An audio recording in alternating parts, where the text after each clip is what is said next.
I'd like to say thank you for letting us have the opportunity to speak with you all. We thank God that we helped to maybe bridge the gap between the difference in people and the opportunities that we might not have had.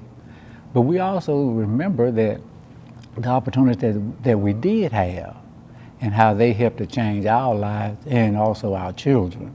I appreciate where I've come from.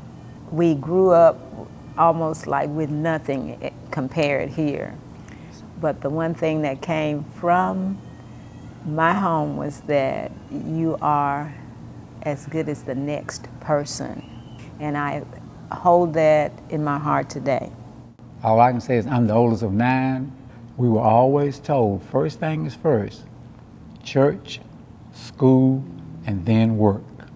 So I got a job with the USDA Forest Service. So from 1973 to 2008, most of it was in the South.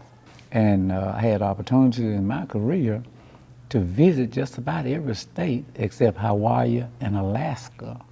I had a degree in education, but for those first few moves, teacher mobility was, I'm the worrier.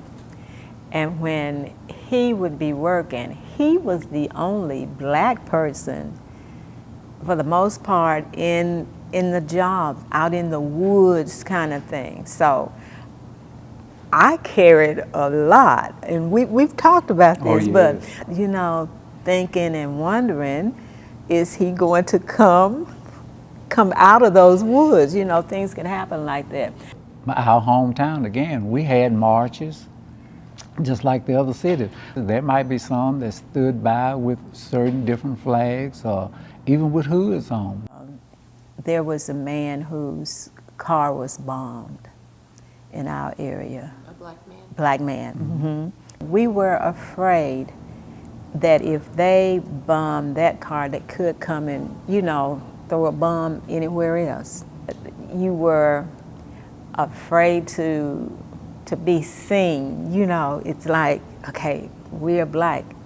Right now, the retaliations are against the blacks. So there was fear in going out to the grocery store and that kind of thing. We even had peaceful meetings, and our people met in the churches. You know, that was the community in which they would have the meetings and everything. So, you know, it's like peace, that's what we want.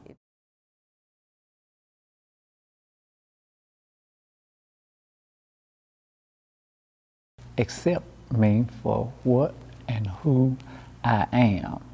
And if there are some differences, ask me why, and then I can tell you my backstory, and then we can move forward.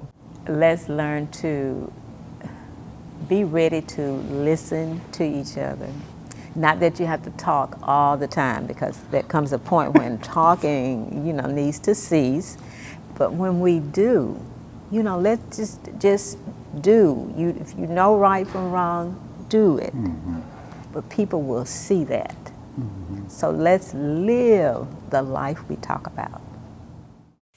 To hear the full conversation with the Jameses, connect with CLC's very own Dr. Angela Courage and Courage Communications for Change. Angela is also available to help lead your organization through diverse and hospitable workplace training. And let us remember those last words of Mr. and Mrs. James when people ask, "What can I do?" Accept, ask questions, listen, and do right.